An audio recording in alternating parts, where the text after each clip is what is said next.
श्री गुरुश्रीयुतपदकमलम् श्रीगुरुन् वैष्णवांश्च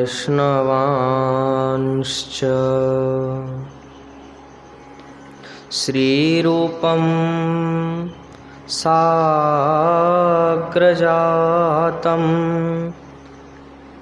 सहगण रघुनाथान्वितं तं सजीवं साद्वैतं सावधूतं परिजनसहितं श्रीकृष्ण चैतन्यदेवं श्रीराधा कृष्णपादानो सहगणललिता श्रीविशाखान्वितांश्च भक्तभक्तिभगवन्त गुरु चतुरनाम बपु एक तिनके पद वंदन किए नाशहि विघ्न अनेक बार बार वंदन करूं श्रीनाभा आभाएन जिन काल्यो गाभा वेद को श्री भक्तमाल रस देन प्रियादास जी के पद कमल बंदौ बारंबार कीन्ही भक्ति रस बोधिनी टीका अति सुख सार भगवद भगतन चरित जे गाये अधिक मिठास बार बार वंदन करूं धन श्री नारायण दास हरि जी आय विराजिए सुनो कथा इतिहास तुम श्रोता भक्तमाल के तुम पद रज हम दास चार जुगन के भक्त जे तिनके पद की धूर सर्वस सिर धरी राखी हों मेरी जीवन मूल अज्ञानतिमिरान्धस्य ज्ञानाञ्जनशलाकया चक्षुरुन्मिलितं येन तस्मै श्रीगुरुवे नमः।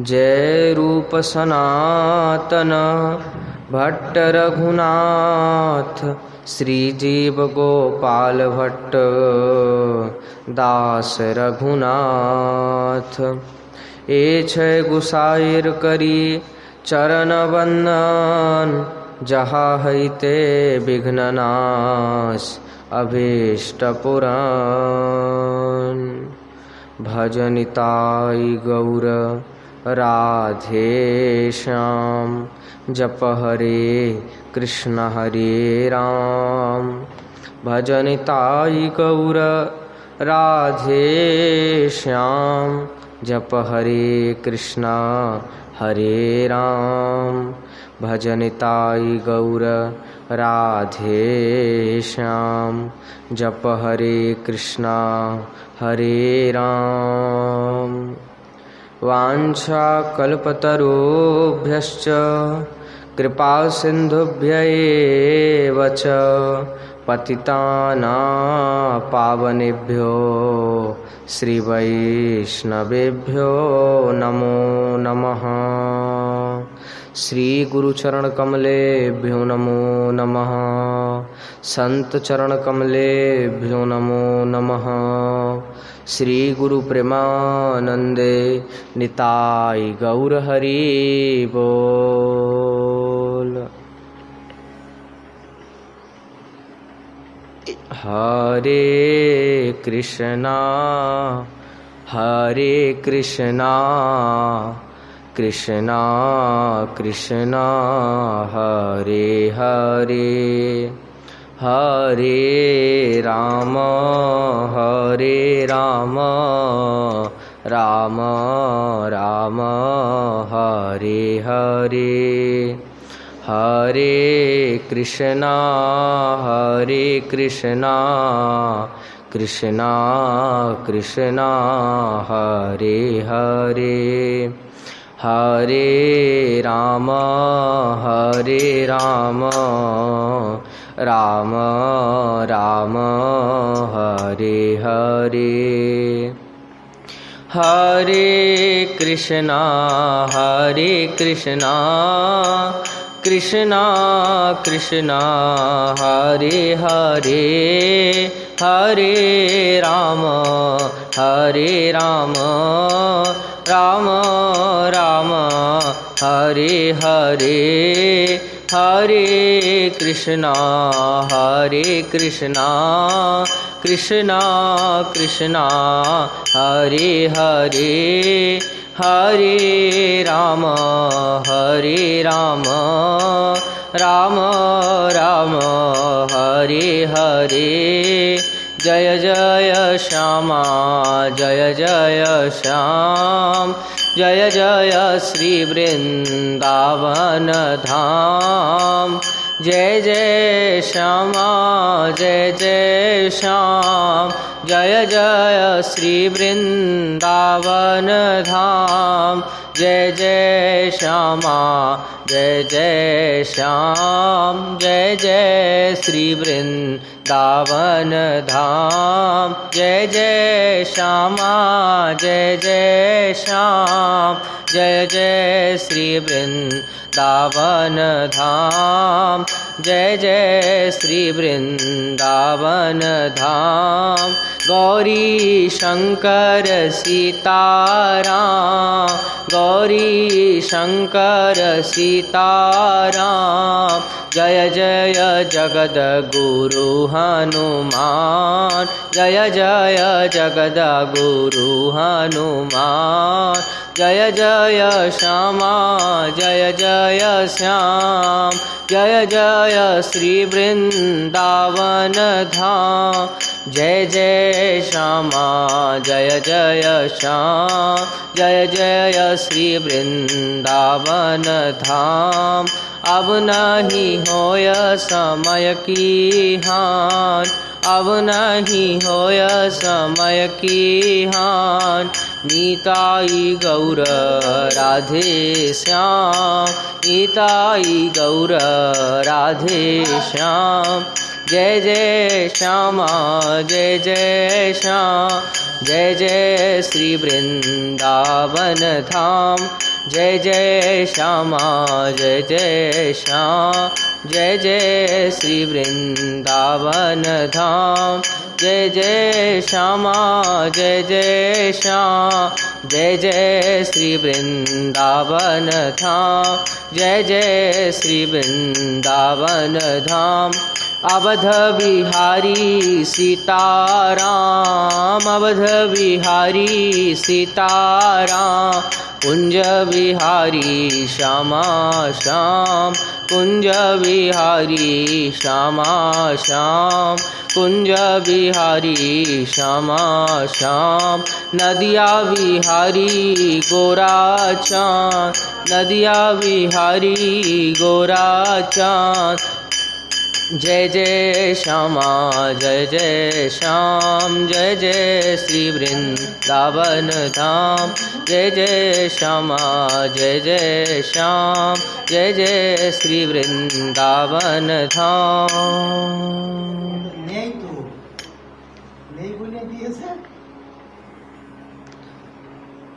परम करुण पतित पावन अशरण शरण दीन बंधु नवद्वीप बिहारी श्री निताई गौर हरि सरकार, वृंदावन बिहारी श्री राधा माधव युगल सरकार, श्री दीक्षा गुरुदेव की, श्री शिक्षा गुरुदेव की, गुरुजनों की कृपा के फलस्वरूप 82 दिवसीय श्री भक्तमाल जी की पावन कथा श्रवण करने का हमें आपको सौभाग्य प्राप्त हो रहा है, जिसमें कि आज कथा का 33वां दिवस है, जिसमें कि 1 दिवसीय मनोरथी यजमान जो कि बम्बई से हैं,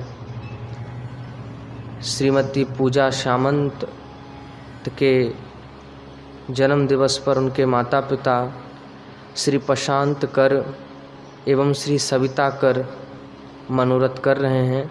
उनके भाई श्री पीयूष कर मनोरथ कर रहे हैं, जो कि बम्बई से हैं। और पहले भी रसिकाचार्य श्रीपाद गौरांगदास बाबा जी के चरित्र को हम श्रवण कर आए हैं 3 दिवसीय।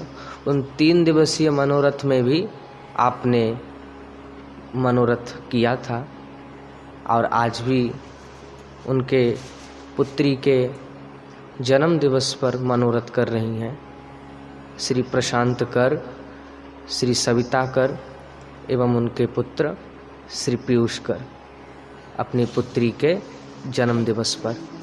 उनके प्रभु के चरणों में उनके मंगल की कामना करते हैं और यही कहते हैं कि उनकी आयु वृद्धि होए, खूब भक्ति बने और खूब हरिनाम में प्रीति होए, ऐसी ही प्रार्थना है। धाम में प्रीति होए, धाम वास होए, ऐसी ही प्रभु के चरणों में प्रार्थना है। इससे ज़्यादा और कहने को क्या है। तो ऐसे आज श्री प्रशांत कर जी, श्री सविता कर जी, श्री पीयूष कर अपनी इन श्री पूजा सामंत के जन्मदिन पर मनोरथ कर रहे हैं, जिसमें कि श्री दादर रहमान जी के चरित्र को, मुसलमान भक्त श्री दादर रहमान जी के चरित्र को का मनोरथ हो रहा है। तो अब हम मनोरथ के चरित्र में श्रवण करेंगे अब श्री दादर रहमान जी के, जो कि मथुरा के हैं।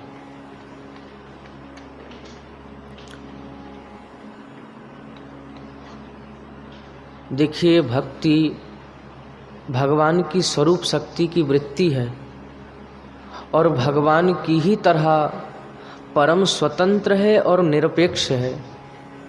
कब किसके ऊपर और किस रूप में भक्ति महारानी की कृपा हो जाए, ये कौन कह सकता है?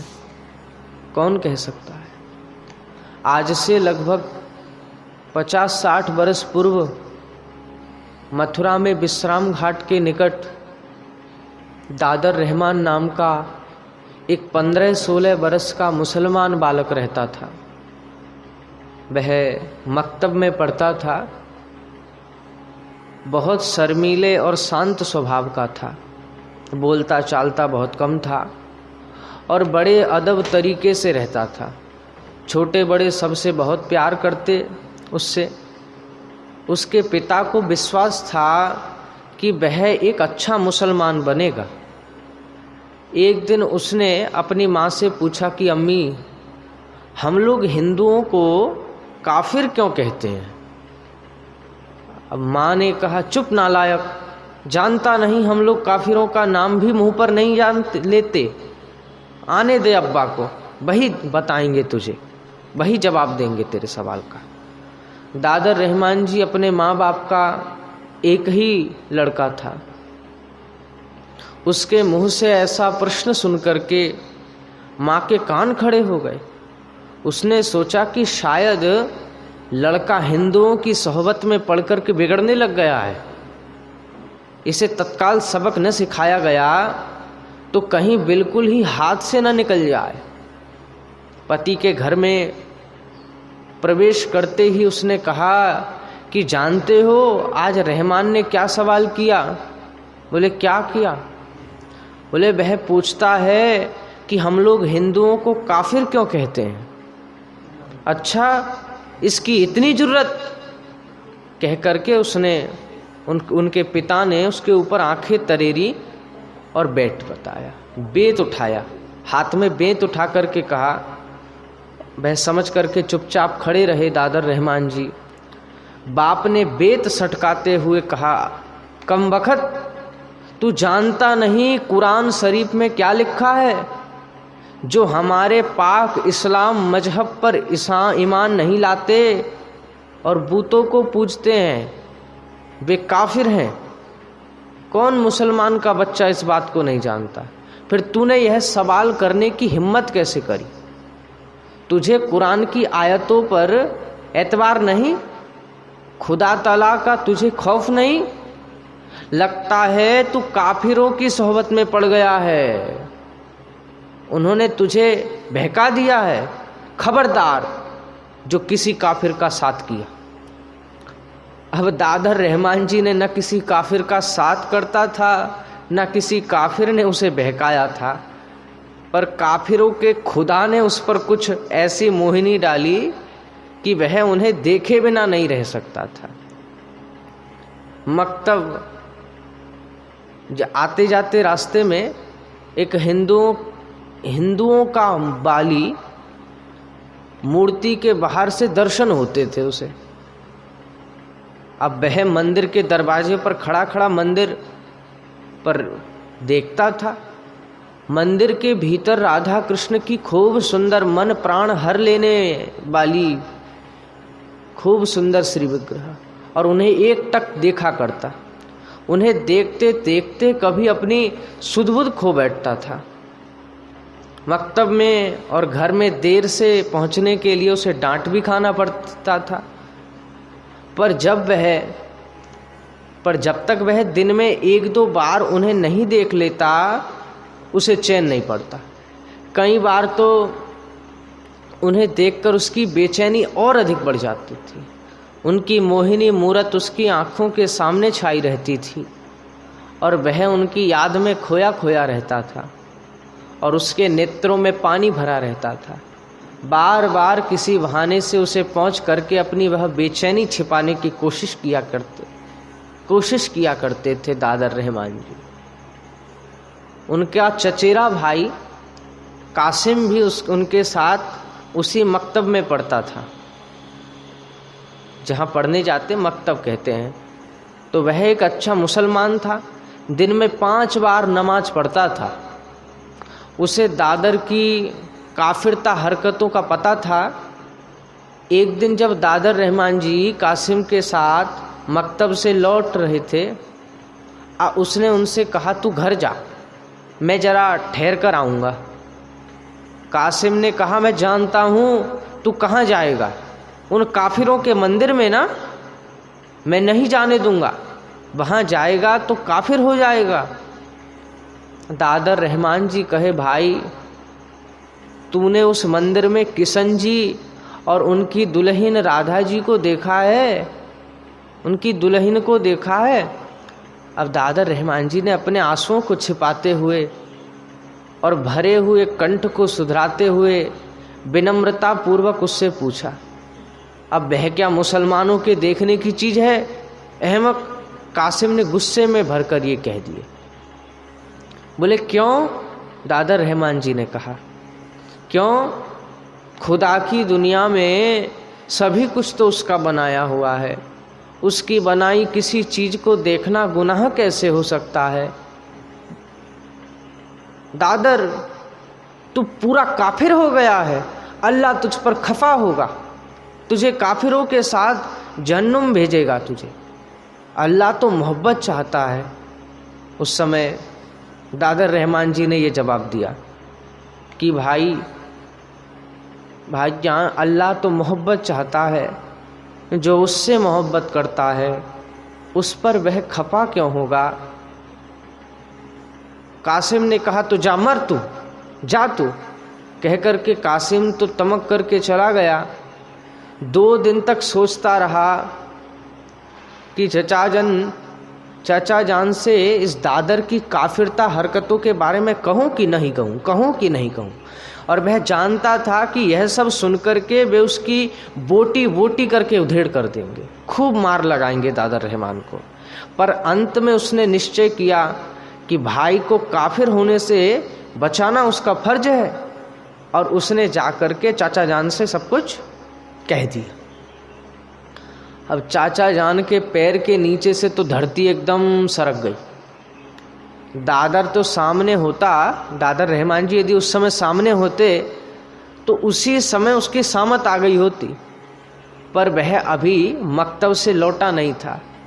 मिर्जा साहिब कासिम को लेकर उसी समय दरगाह शरीफ गए और अपने मुल्ला हकीम से मिलने। उन्हें भी कासिम ने दादर के बारे में सब कुछ बता दिया और कहा, मैंने अपनी आंखों से देखा कि वह हिंदुओं के मंदिर के सामने खड़ा होकर के और उनके देवताओं को देखता रहता है, उसे देख देख करके रोता रहता है और न जाने क्या क्या कहता है, जिसे वह अपने आप ही सुन सकता है। यह सब बात सुनकर के मुल्ला साहब की तो अकल गुम हो गई। वे और क्या कहते, बोले जरूर इन काफिरों के पंडितों ने लड़के को ऐसा गुम किया है, आप उस पर निगाह रखिएगा, काफिरों से मत मिलने दीजिए, मैं अभी फारक सिफाहर करके इसके बारे में और मशवरा करता हूँ। इतना कहकर के वो मुल्ला साहब तो फारकी सहार से मिलने चले गए। अब मिर्जा साहब घर लौट आए, देखा कि दादर तो गुमसुम बैठा है और उसके चेहरे को देखकर लगता है जैसे उसने कोई गुनाह ही नहीं किया। अब उसे देखते ही तो वे आग बबूला हो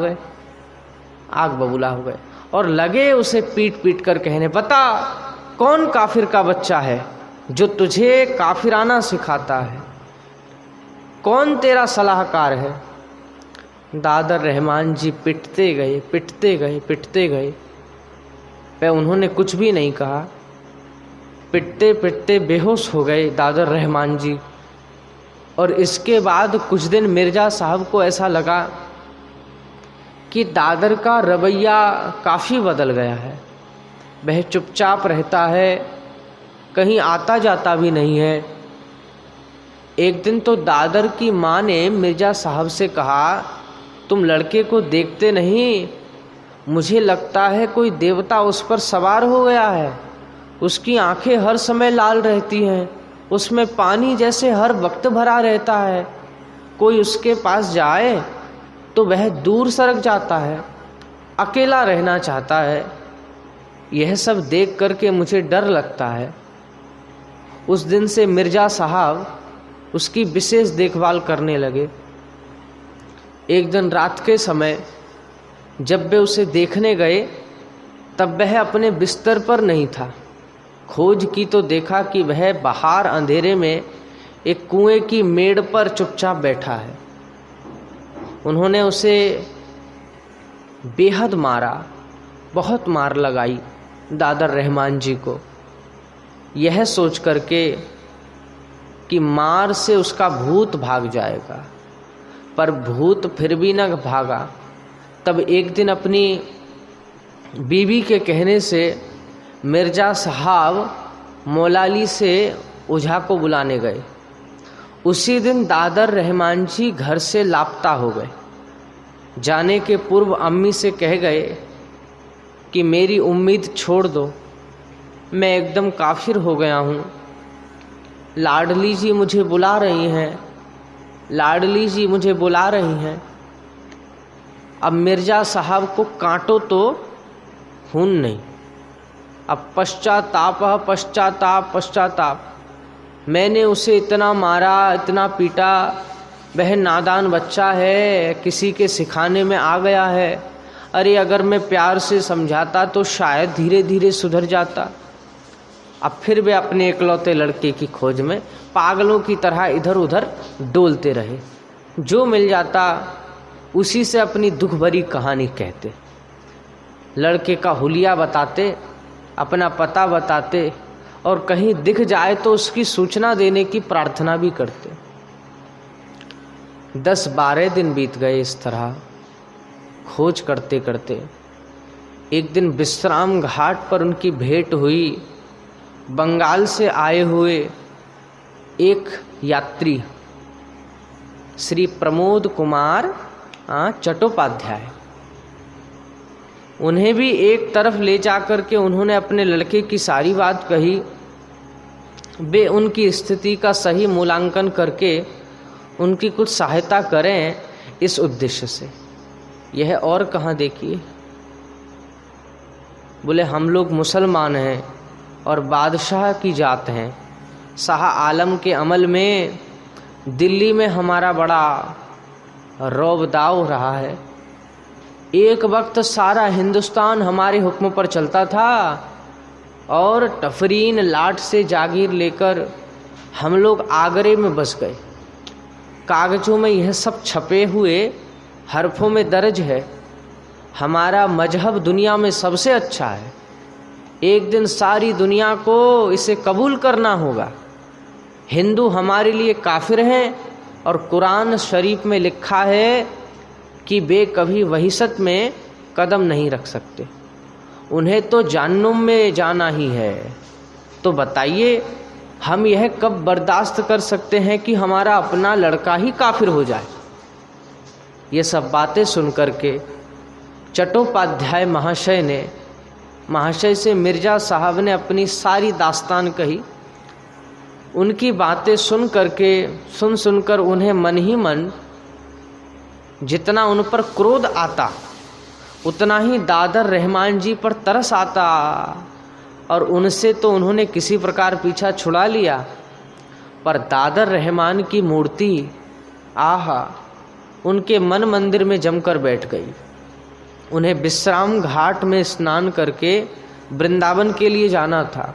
उन प्रमोद कुमार चट्टोपाध्याय जी को वृंदावन के रास्ते में बराबर उसी के विषय में चिंता करते रहे और सोचते रहे कि वह उन्हें कहीं दिख जाए तो उससे बहुत सी बातें करें और उसके दर्शन करके अपने को धन्य धन्य करूं।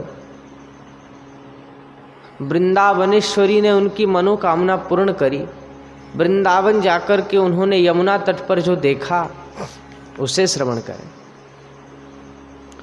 उनके अपने ही शब्दों में जो कल्याण में छपा, और विलक्षण प्रेम और विलक्षण कृपा।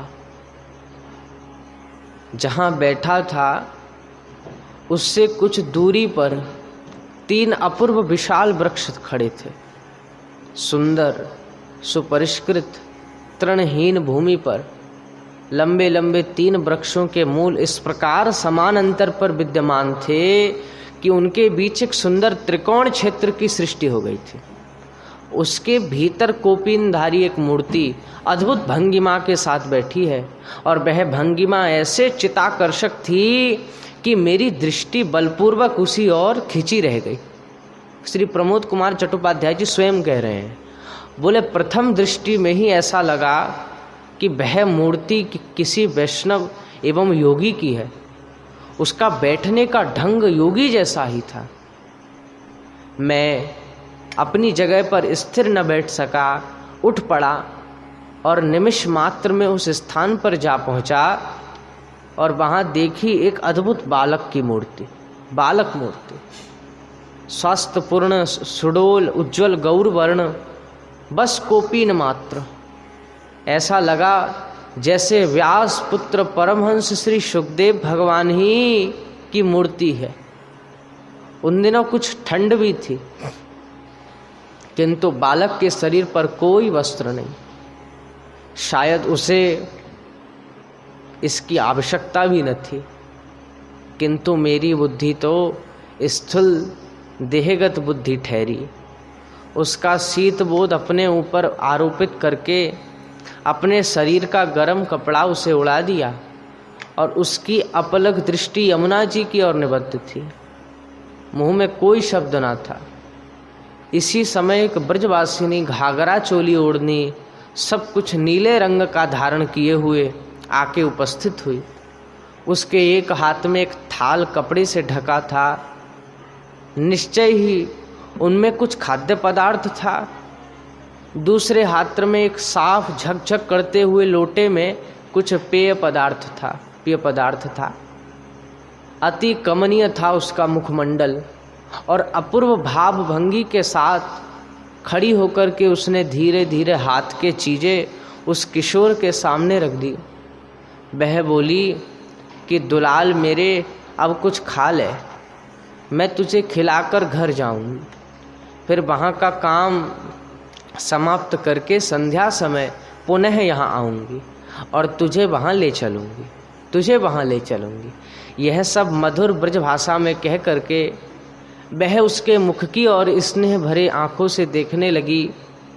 बोले मैं वहाँ एक अपरिचित व्यक्ति की भी उपस्थित हूँ, इस और उसका बिल्कुल ध्यान नहीं था, मानो उसके सामने उस किशोर के सिवा और कोई न हो।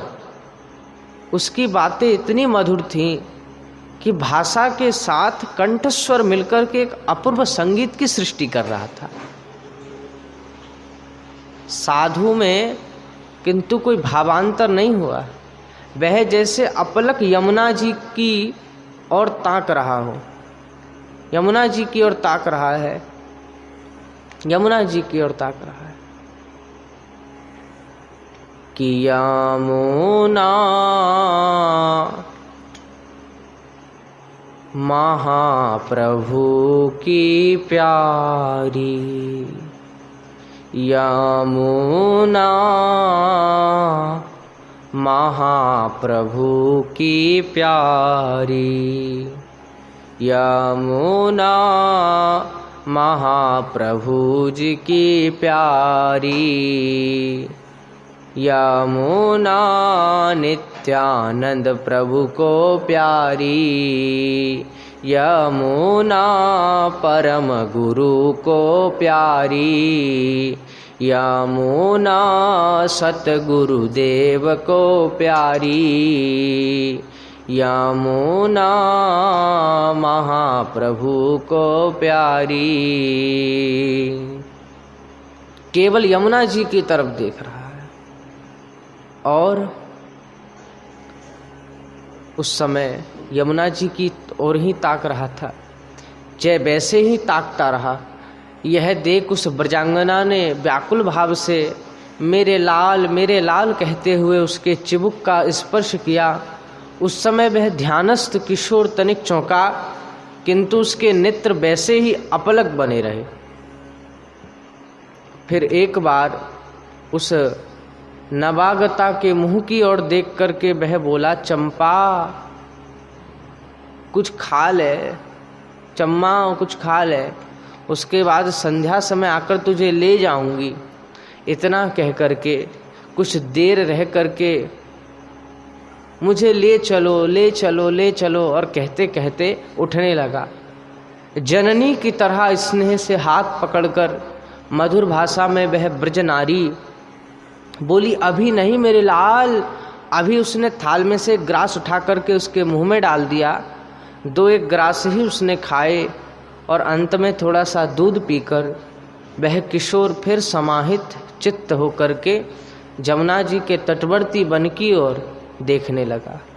तब मेरी ओर ताक करके वह ब्रजवाला विनती भरे करुण स्वर में बोली, बाबा तुम यहाँ अभी सकोगे नहीं। मेरे उत्तर से वह प्रसन्न हुई, किंतु फिर उस बालक की ओर देख करके अश्रुपूर्ण नेत्रों से बोली कि कल ही मुझे लाडली जी ने कह दिया था कि उसका सब समय ध्यान चलता रहता है, होश नहीं रहता, उसे खिला, नहीं तो उसका शरीर नहीं टिकेगा। 10-12 दिन से कुछ नहीं खाया, थोड़ा सा दूध पी लो बस। इससे क्या दूध, बस इससे क्या शरीर रह सकता है। उसके बाद चकित हिरणी की तरह घूम करके उसने किशोर को देखा, कहा क्या करूं? अच्छा मेरे गोपाल तू यहीं रहा, मैं घर जाती हूँ, मुझे अभी घर का काम करना है, सांझ को आकर तुझे ले जाऊंगी। बोले अच्छा। किशोर निर्वाक समहित चित्त अपने आसन पर बैठा रहा और ब्रजवासिनी का अंतर ध्यान भी कुछ विचित्र सा ही था। प्रमोद कुमार चट्टोपाध्याय जी कह रहे हैं कि जब मैं ध्यान मग्न उस योग मूर्ति की ओर देख रहा था, तब जरा मुड़कर उसे एक हाथ में लोटा और दूसरे में थाल लेकर जाते हुए देख करके उसके बाद वह आगे बढ़ते बढ़ते न जाने कहाँ विलीन हो गई, मुझे कुछ पता ही न चला। यह मुझे पूर्ण स्मरण है कि वह कोई पेड़ अथवा और किसी प्रकार की आड़ नहीं थी।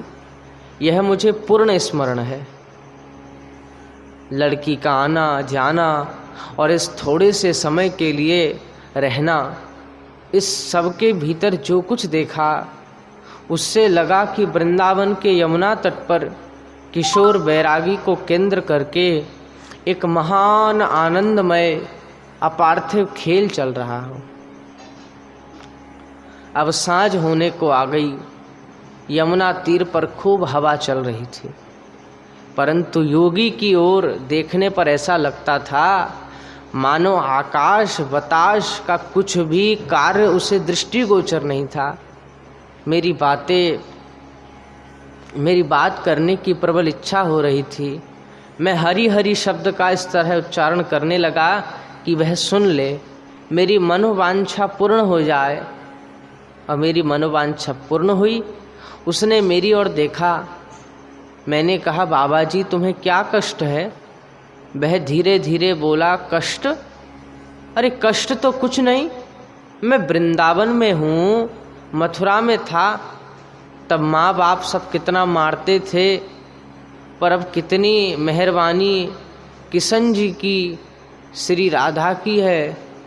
आहा, बस इतना करके कह करके वह संज्ञाहीन सा हो गया था। थोड़ी देर बाद बोला, तुम जानते हो राधा कुंड कहाँ है? और व्याकुल भाव से मेरी ओर ताकने लगा।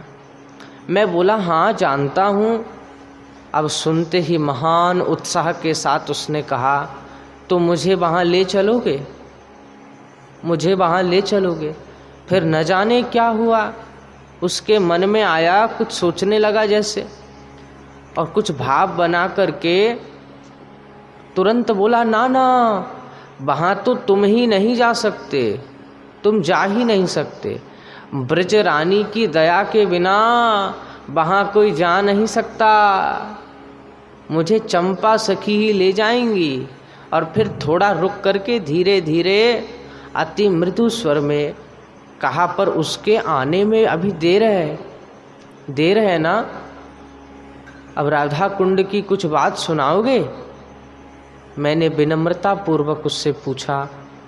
बोले, सुनते ही उसके शरीर में एक अनिवार्चनीय सिहरन की तरंग खेल गई। उसके चेहरे पर एक दिव्य ज्योति फूट पड़ी और वह बोला, क्या कहूँ, वहाँ का आसमान मोहब्बत से भरा है, मोहब्बत की ही हवा चलती है। वह क्या कुछ कहने की बात है साधु जी? वहाँ सखा सखी इस तरह मिलजुल कर घूमते फिरते हैं, मानो आनंद से नाचते हों। उनकी बातें, गाना, हर एक सुर ऐसा है कि कान में पड़ते ही बेहोश कर देता है। आहा, इसी समय चंपा आ गई और उसका रूप देखकर मैं स्तंभित हो गया। ये सब चट्टोपाध्याय जी कह रहे हैं। बोले, यह तो वह ब्रज नारी नहीं जिसने मुझे यहाँ रहने के लिए कहा था। वेशभूषा भी तो वह नहीं, यह तो एक अपूर्व ही वेश था। अब तक किसी को भी ऐसी पोशाक में नहीं देखा था। सब कुछ अत्यंत पतला, इतना हल्का, मानो उड़ रहा हो, स्थूल जरा भी न हो। उसकी अपूर्व गति एक मनोहर सौंदर्य की सृष्टि कर रही थी। बालक को स्पर्श करते ही वह उठ खड़ा हुआ। जब चंपा आगे आगे जा रही थी और उसके पीछे पीछे बैरागी किशोर, धीरे धीरे मेरी आँखों के सम्मुख ही वे दोनों अंतर ध्यान हो गए और एक विलक्षण आच्छन्न भाव से जड़ीभूत होकर के मैं बहुत देर तक वहीं बैठा रहा। वहीं बैठा रहा। तो ऐसे श्री दादर रहमान जी के चरित्र को श्रवण किए। ऐसे और भी कितने मुसलमान भक्त हैं, उनके चरित्रों को भी हम आगे श्रवण करेंगे। जैसे वृंदावन की बरसाने की गुलाब सखी, और फिर और भी कितने रसखान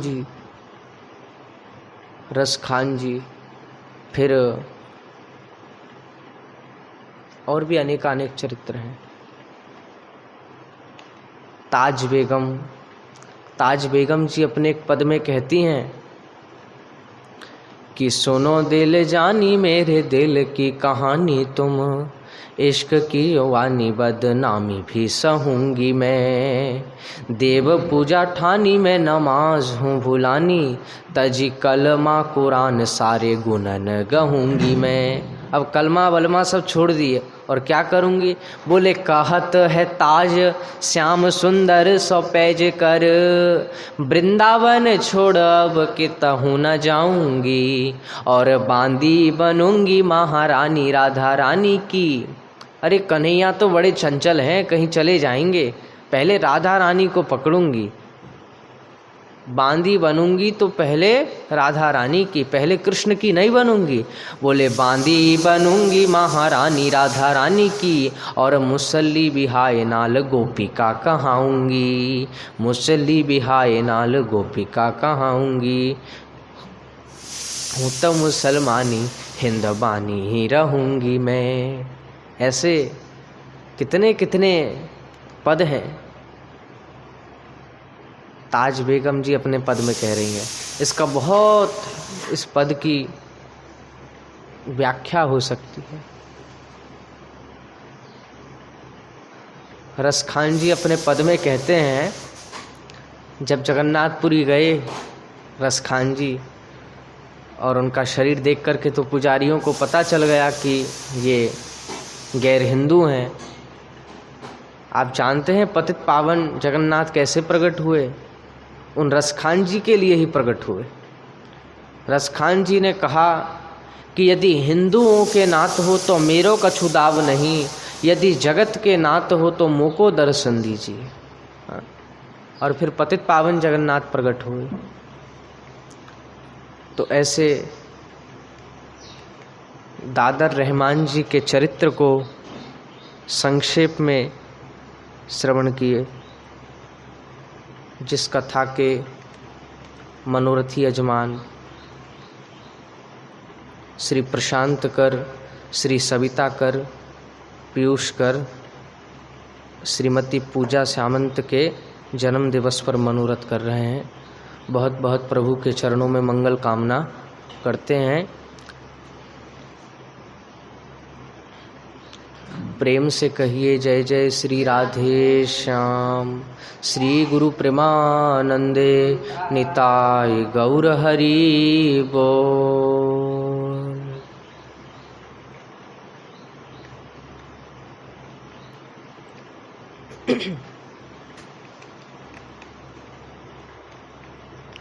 गुरुदेव कवे मोर सेई दिन हवे, गुरुदेव कवे मोर सेई दिन हवे।